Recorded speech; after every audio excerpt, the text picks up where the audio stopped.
Hola, ¿me escuchas? ¿O alguien?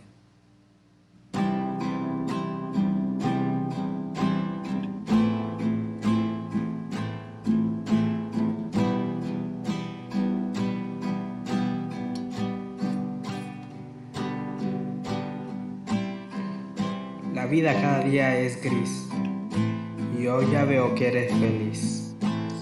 Aquí estaré luchando como todos tratan, dándolo todo. Soy tu menino, pero esto no es un cuento. Las redes sociales me llevan al purgatorio.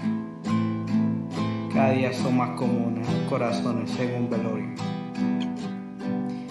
Estoy tra- ah, entrando en una saturación.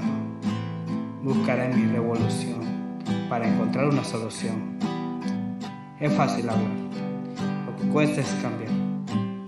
No lo hago para difundir, solo lo hago mi corazón sentir. Varios pensamientos a la vez.